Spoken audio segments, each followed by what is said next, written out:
نحمده ونصلي على رسوله الكريم اما بعد فاعوذ باللہ من الشیطان الرجیم بسم اللہ الرحمن الرحیم۔ معزز سامعین، ہم مسلمان اس اعتبار سے بہت خوش قسمت ہیں کہ ایک تو ہمیں نبی آخر الزماں حضرت محمد عربی صلی اللہ علیہ وسلم کی امت میں پیدا ہونے کا شرف نصیب ہوا، اور دوسری خوش قسمتی یہ ہے کہ ہمارے پیارے پیغمبر صلی اللہ علیہ وسلم نے ہمارے لیے کسی بات کو بھی مبہم نہیں چھوڑا، اور بلکہ آپ صلی اللہ علیہ وسلم نے تو یہاں تک ارشاد فرمایا کہ میں تمہیں ایک ایسے واضح روشن راستے پہ چھوڑ کر جا رہا ہوں کہ جس کی راتیں بھی دنوں سے زیادہ روشن ہیں۔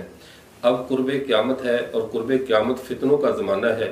جس کے بارے میں ہمارے پیارے پیغمبر صلی اللہ علیہ وسلم نے ارشاد فرمایا تھا، جس کا مفہوم یہ ہے کہ میں بارش کے قطروں کی طرح فتنوں کو تمہارے گھروں پر برستا ہوا دیکھ رہا ہوں۔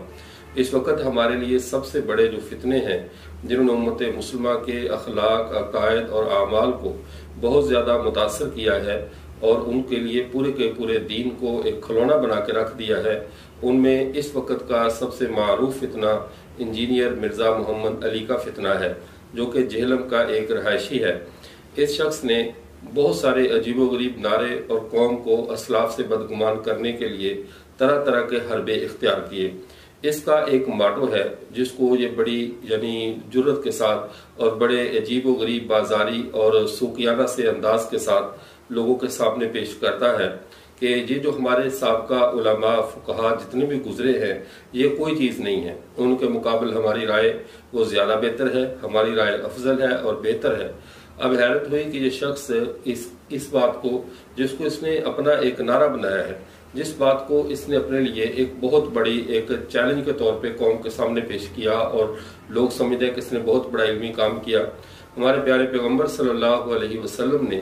جناب مرزا محمد علی جہلمی صاحب کے اس نعرے کا بھی حدیث مبارکہ میں تذکرہ کر کے امت مسلمہ کو اس فتنے سے خبردار فرمایا۔ امام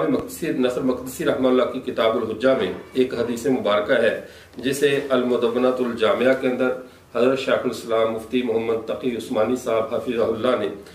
نقل کیا ہے، اور یہ حدیث نمبر 530 ہے، اس کے رقم عالمی نمبر کے اعتبار سے 530 نمبر، اور دوسری جلد کا صفحہ نمبر ہے 123۔ جب اس حدیث مبارکہ کو پڑھا تو الحمدللہ جیسے پہلے اپنے پیارے پیغمبر صلی اللہ علیہ وسلم کی باتوں کے بارے میں، آپ کے ارشادات کے بارے میں ہمارا ایمان روز فزوں تر ہوتا ہے، روز بڑھتا ہے، جب ہمارے سامنے اس کی حقیقت نکھر کر سامنے آتی ہے۔ تو آج اپنے پیارے پیغمبر صلی اللہ علیہ وسلم کی یہ بات سامنے آئی تو فوری طور پہ دل ایسا مسرور ہوا کہ ہمارے پیارے پیغمبر صلی اللہ علیہ وسلم نے ایسے فتنوں کے بارے میں بھی کہ جو یہ نعرہ بنائیں گے کہ بابے تشیع کوئی نہیں، تو ایسے بابوں سے مراد جو پہلے علماء فقہا گزر چکے ہیں یا موجود ہیں، یہ کوئی چیز نہیں ہے، ان کے مقابلے میں ہماری رائے افضل ہے، ہم جو کہہ رہے ہیں وہ ٹھیک ہے اور ان کی ہر بات غلط ہے، اور اس کو بڑے انداز سے چٹکی بجا کر ایک بازاری لہجے میں کہیں گے یہ باب تشیع کوئی نہیں،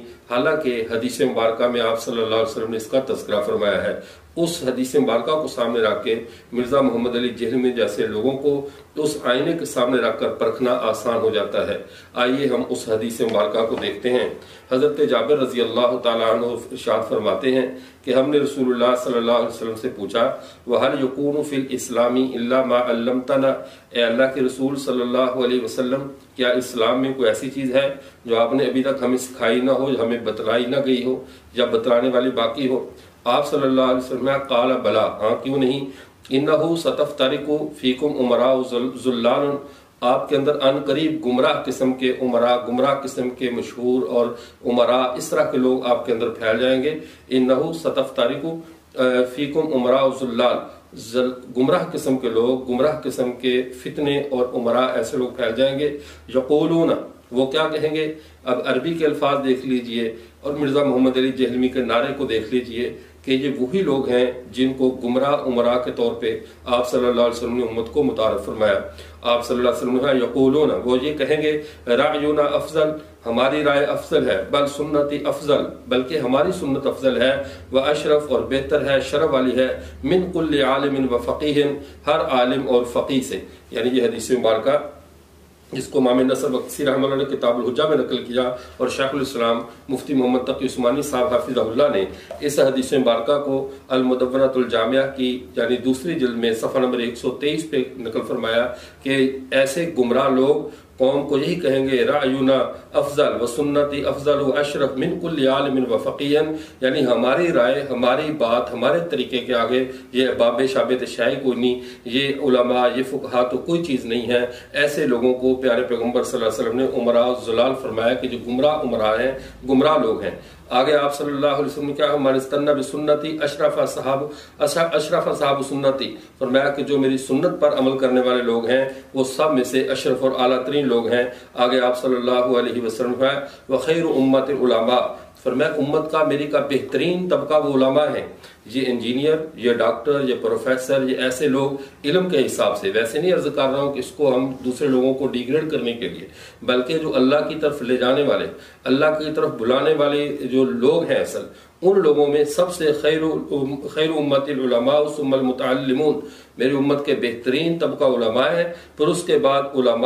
طلباء ہے۔ ان لوگوں کے بارے میں آپ صلی اللہ علیہ وسلم یہ افضل ہے، یہ بہتر ہے میری امت کے، نہ کہ وہ لوگ جو علماء نہیں ہوں گے بلکہ امراء الضلال ہوں گے، اور لوگوں سے یہ کہیں گے بل سنتی افضل و اشرف من کل عالم و فقیہ، کہ ہماری رائے کے سامنے یہ بابے، یہ عالم، یہ فقی، یہ شاعر کوئی نہیں، ان سب سے ہماری رائے افضل ہے۔ ثابت ہوا مرزا محمد علی جہلمی کا نعرہ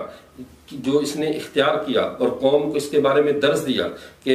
یہ بابے جتنے بھی گزر چکے ہیں، جتنے موجود ہیں، یہ کوئی چیز نہیں ہے، یہ کوئی نئی بات نہیں، بلکہ اس کے بارے میں ہمارے پیارے پیغمبر صلی اللہ علیہ وسلم نے اس فتنے سے ہمیں آگاہ کیا ہے، ہمیں قوم کو بھی آگاہ کرنا چاہیے۔ یہ وہ علامات ہوتی ہیں جو ہمیں فتنوں کو پہچاننے کا طریقہ بتا دیتی ہیں، فتنوں کی پہچان کروا دیتی ہیں تاکہ ہم فتنوں میں مبتلا نہ ہوں۔ اسلام کا منہج بالکل واضح ہے، اسلام بری اور اچھی چیز دونوں کو واضح کر دیتا ہے۔ پیارے پیغمبر صلی اللہ علیہ وسلم نے تمام لوگوں کے طریقوں کو بھی واضح کر دیا۔ اب جس کا جی چاہے وہ آنکھیں دیکھ کر، اپنی آنکھوں سے دیکھ کر ہلاک ہو، اور جس کا جی چاہے سیدھی راہ دیکھ کر اس پر چلے۔ اللہ تعالی ہمیں صراط مستقیم پر چلنا نصیب فرمائے۔ وآخر دعوانا الحمدللہ رب العالمین۔